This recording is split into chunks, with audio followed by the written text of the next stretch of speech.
తన భాగవతము వసుదేవుని ధర్మబోధ. కర్మములు మేలు నిచ్చుచు కర్మంబులు కీడు నిచ్చు కర్తలు తనకు కర్మములు బ్రహ్మకైన కర్మకుడై పరుల దడవగానేమిటికిన్.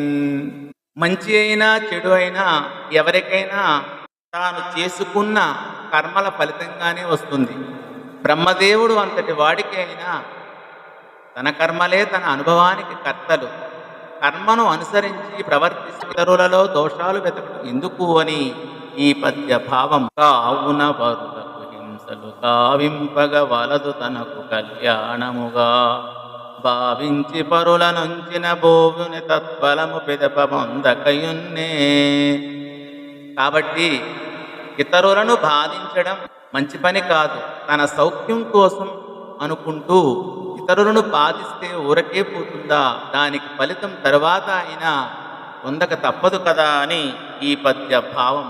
వావి చెల్లెలు గాని పుత్రిక వంటి దుత్తమురాలు సంభావనీయ చరిత్ర వీరువు బాలనూత్న వివాహ స్త్రీ విలాసిని దీన కంపిత చిత్త నీకిది మృక్యదం గావవే కరుణామయాత్మక కంస మానవ వల్లభా.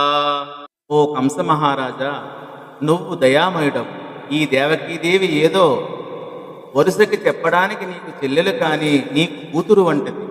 చాలా మంచిది, గౌరవించదగ్గ ప్రవర్తన కలది, భయస్థురాలు, కొత్త పెళ్లి కూతురు, మంచి లక్ష్మీ కళ ఉట్టిపడుతున్నది, దీనురాలు, భయంతో లోలోన వణుకుపోతూ ఉంది. ఇదిగో నీకు బ్రొక్కుతున్నాను, ఈమెను కాపాడవయ్యా అని వసుదేవుడు ధర్మబోధ చేస్తూ ఉన్నాడు.